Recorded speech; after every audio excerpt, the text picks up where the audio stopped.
আমাকে দেখে এই গরুর ছোট্ট বাচ্চাটা কেন ভয়ে পালাচ্ছে বন্ধুরা। আজকে জমিতে কাজ করতে গিয়ে আমি এত বড় একটা অপমান হবো আমি কখনো ভাবতে পারিনি। তো বন্ধুরা, তোমরা সবাই কেমন আছো? আজকে যখন আমি সকালবেলা ঘুম থেকে উঠে আমাদের জমিতে কাজ করতে আসি, আমার মা আমার আগেই চলে এসে জমিতে কাজ করতে। তখনই আমার মা আমাকে গাল দেয়। তখনই আমার মা আমাকে বলে, এত বড় হয়ে গেছিস, কাজের কোনো চিন্তা ভাবনা নেই। আমার মা অন্য একটা জমি থেকে সরষাগুলো মাথাতে করে ডয়ে নিয়ে আছে অন্য একটা জমিতে। এইদিকে আম গাছে আমের মুকুল চলে এসেছে, সেটা তো তোমরা দেখতেই পারছো। এই হলো আমাদের আম গাছ।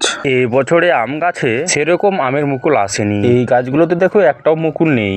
এখন আমাদের জমিতে সরিষা উঠানো চলছে, আর কয়েকদিন বাদে এই আম গাছগুলোতে আমের মুকুল ঝুরে আম ধরে যাবে। তো বন্ধুরা, তোমরা কি আম খেতে ভালোবাসো কমেন্ট বক্সে এসে কমেন্ট করে যাবে। এবারে তোমাদেরকে আমি বলি, আমাদের জমিতে কাজ করতে এসে আমি কেনই বা অপমান হলাম। আমাদের জমিতে সরিষা উঠাতে এসে আমি সরষার গাছ না উঠে বাড়ি চলে যাচ্ছি।